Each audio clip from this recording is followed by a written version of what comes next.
Hello mga ka-busy mind. So ang ibahagi ko sa inyo ngayon ay yung dalawang paraan ng pinaka-safety sa pag-trouble ng FM200 panel. So yung una, so pwede natin yung solenoid valve ay tanggalin natin sa cylinder. So pangalawa naman, dito sa control panel ng FM200. So makikita natin yan. So may extinguishing control. So hanapin lang natin dito sa mode. Yan. So titingnan natin yung mode na DE. Yan. So i-enter natin yan. Yan. So naka-disable na yan.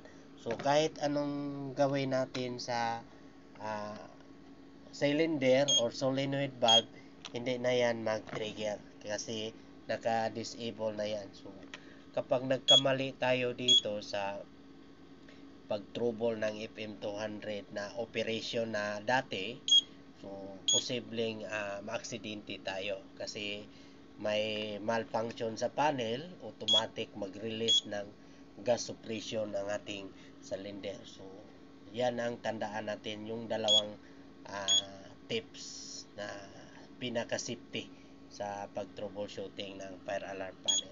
So ngayon, subukan natin sa manual release.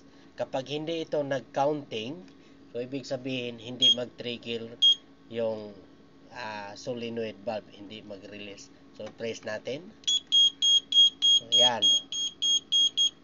So naka-activate na ito sa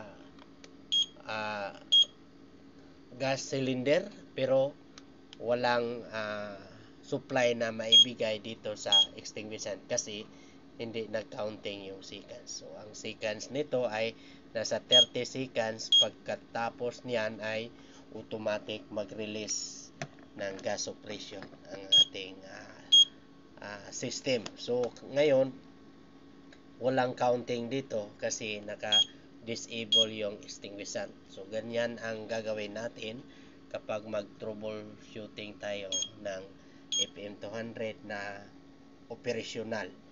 So yan ang pinakamahalagang malaman natin. Okay? Kung may idea din kayo sa mga FM200, paki-share naman sa comment section. Okay? Bye-bye mga ka-busy mind.